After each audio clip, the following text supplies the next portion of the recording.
το προσωπικό στίγμα της Κατερίνας Γελαροπούλου, που επιμένει στην εξωστρέφεια του θεσμού με την προσέγγιση των πολιτών και τις επαφές της σε Ελλάδα και εξωτερικό.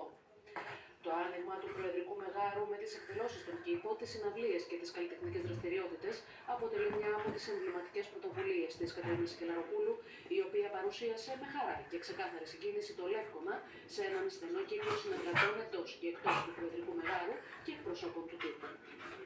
Το Κοκλάβιο άρρωσε και στα βραβεία ΣΑΚ, τιμήθηκε ως η καλύτερη ταινία της χρονιάς από το Σωματείο Ηθοποιών στην τελετή που αποτελεί ουσιαστικά ένα προπομπό για τα Όσκαρ, το οποίο θα γίνει την ερχόμενη Κυριακή.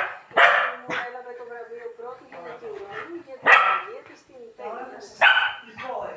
Το Σωματείο των Ηθοποιών της Αμερικής ψήφισε και η λίστα των νικητών που ανέδειξε περιλαμβάνει πολλά από τα φαβορί της ερχόμενης εβδομάδας. Ανάμεσά τους η Demi Moore, που βραβεύτηκε για τρίτη φορά φέτος για την καλύτερη γυναική ερμηνεία στην ταινία The Substance. And I am so grateful that I have continued over these so many years to be able to try and sometimes succeed and sometimes fail, but to be able to keep going. Ο Τιμωτέ Σαλαμέ αναδείχθηκε καλύτερος ηθοποιός για την ενσάρκωση του Bob Dylan στο A Complete Unknown. I poured everything I had into playing this incomparable artist, Mr. Bob Dylan, a true American hero, and it was the honor of a lifetime playing him. Κύρα Τάκη και Ζωή Σαρδάνα βραβεύτηκαν για το δεύτερο αντρικό και γυναικείο ρόλο αντίστοιχα. Ένα σημαντικό μήνυμα για τη σύγχρονη συγκυρία έστειλε η Τζέιν Φόντα, που τιμήθηκε με το βραβείο σταδιοδρομίας για τη συνολική της προσφορά στον κινηματογράφο και την τηλεόραση. Empathy is not weak or woke. And by the way, wokeness means you give a damn about other people. Κορυφαία στιγμή της βραδιάς η ανακοίνωση του βραβείου για την καλύτερη ταινία της χρονιάς, το Κονκλάβιο, που περιγράφει τη σκοτεινή διαδικασία εκλογής Πάπα στη σκιά της επιδείνωσης που παρουσιάζει τις τελευταίες μέρες η υγεία του Πάπα Φραγκίσκου.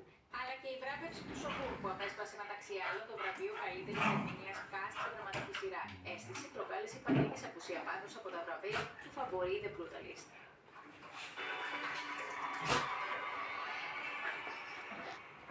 Καλησπέρα σας. Η Εθνική Μονοθράση και τα αντιμετωπίσει την Ολλανδία στην Πάτρα στον τελευταίο της αγώνα για τα προκριματικά του Ευρωπαϊκού Πρωταθλήματος. Ο Δαφίδη εξασφαλίσει το ειστήριο για τα τελικά. Να συνεχούμε την Ερυθρέα με τα δίδια απευθείας. Ναι, αγάπης μου, ναι.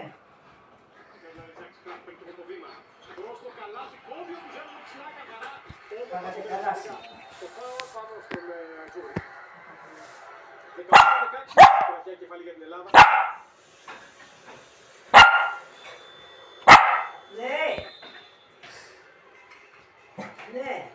Φωνάξε το Λάκη. Φωνάξε το Λάκη. Λάκη. Φωνάξε το Λάκη.